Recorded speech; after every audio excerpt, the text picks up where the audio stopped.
श्री कृष्ण गोविंदे हरे मुरारे, हे नाथ नारायण वासुदेव। राधे राधे दोस्तों, सरिता ज्ञान गंगा में आप सभी का स्वागत है। आइए हम अश्विन मास कृष्ण पक्ष में आने वाली इंदिरा एकादशी की व्रत कथा का श्रवण करें। युधिष्ठिर जी ने पूछा, हे मधुसूदन, कृपा करके मुझे यह बताइए कि आश्विन मास के कृष्ण पक्ष में कौन सी एकादशी होती है। भगवान श्री कृष्ण जी बोले, राजन, आश्विन मास के कृष्ण पक्ष में इंदिरा नाम की एकादशी होती है। उसके व्रत के प्रभाव से बड़े बड़े पापों का नाश हो जाता है। नीच योनि में पड़े हुए पितरों को भी यह एकादशी सद्गति देने वाली है। राजन, पूर्व काल की बात है। सतयुग में इंद्रसेन नाम से विख्यात एक राजकुमार थे, जो माहिष्मतीपुरी के राजा होकर धर्म पूर्वक प्रजा का पालन करते थे। उनका यश सब ओर फैल चुका था। राजा इंद्रसेन भगवान विष्णु की भक्ति में तत्पर हो गोविंद के मोक्षदायक नामों का जप करते हुए समय व्यतीत करते थे और विधि पूर्वक आध्यात्म तत्व के चिंतन में संलग्न रहते थे। एक दिन राजा राज्यसभा में सुख पूर्वक बैठे हुए थे। इतने में ही देव ऋषि नारद आकाश से उतरकर वहां आ पहुंचे। उन्हें आया हुआ देख राजा हाथ जोड़कर खड़े हो गए और विधि पूर्वक पूजन करके उन्हें आसन पर बिठाया। इसके बाद वे इस प्रकार बोले, मुनि श्रेष्ठ, आपकी कृपा से मेरी सर्वथा कुशल है। आज आपके दर्शन से मेरी संपूर्ण यज्ञ क्रियाएं सफल हो गई। देव ऋषि अपने आगमन का कारण बताकर मुझे अनुग्रहित करें। नारद जी ने कहा, नृपश्रेष्ठ सुनो, मेरी बात तुम्हें आश्चर्य में डालने वाली है। मैं ब्रह्मलोक से यमलोक में गया था। वहां एक श्रेष्ठ आसन पर बैठा और यमराज ने भक्ति पूर्वक मेरी पूजा की। उस समय यमराज की सभा में मैंने तुम्हारे पिता को भी देखा था। वे व्रत भंग के दोष से वहां आए थे। राजन, उन्होंने तुमसे कहने के लिए एक संदेश दिया है, उसे सुनो। उन्होंने कहा है, बेटा, मुझे इंदिरा एकादशी के व्रत का पुण्य देकर स्वर्ग में भेजो। उनका यह संदेश लेकर मैं तुम्हारे पास आया हूँ। राजन, अपने पिता को स्वर्ग लोक की प्राप्ति कराने के लिए इंदिरा एकादशी का व्रत करो।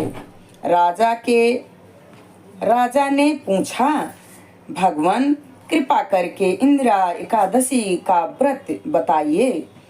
किस पक्ष में, किस तिथि को और किस विधि से यह व्रत करना चाहिए। नारद जी ने कहा, राजेंद्र सुनो, मैं तुम्हें इस व्रत की शुभ कारक विधि बतलाता हूँ। आश्विन मास के कृष्ण पक्ष में दशमी के उत्तम दिन को श्रद्धा युक्त चित्त से प्रातः काल स्नान करो। फिर माध्याह्न काल में स्नान करके एकाग्र चित्त होकर एक समय भोजन करो तथा रात्रि में भूमि पर सो जाओ। रात्रि के अंत में निर्मल प्रभात होने पर एकादशी के दिन दातून करके मुख धो।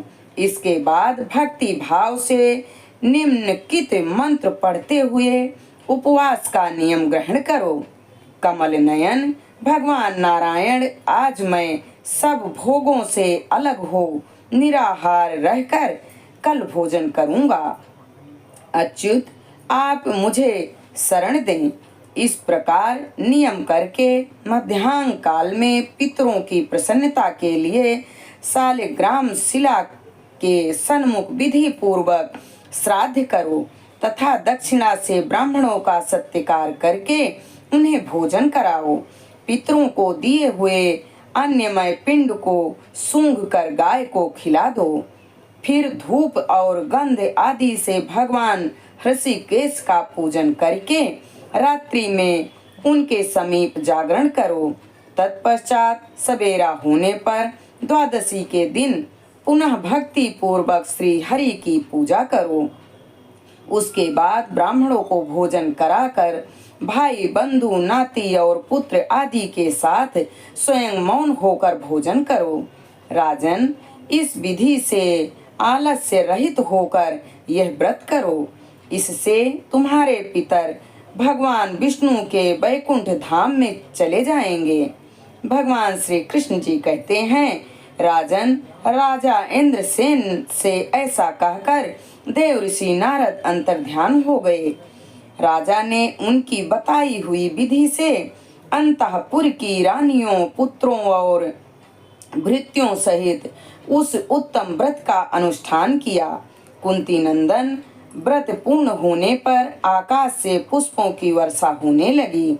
इंद्रसेन के पिता गरुड़ पर आरूढ़ होकर श्री विष्णु धाम को चले गए और राज ऋषि इंद्रसेन भी निष्कंटक राज्य का उपभोग करके अपने पुत्र को राज्य सिंहासन पर बिठाकर स्वयं स्वर्गलोक को चले गए। इस प्रकार मैंने तुम्हारे सामने इंदिरा एकादशी व्रत के महात्म का वर्णन किया है। इसको पढ़ने और सुनने से मनुष्य सब पापों से मुक्त हो जाता है। यहाँ पर इंदिरा एकादशी व्रत कथा संपूर्ण हुई। हरे रामा राम राम हरे हरे, हरे कृष्ण कृष्ण कृष्ण हरे हरे। श्री लक्ष्मी नारायण भगवान के चरणों में हमारा कोटि कोटि प्रणाम स्वीकार हो।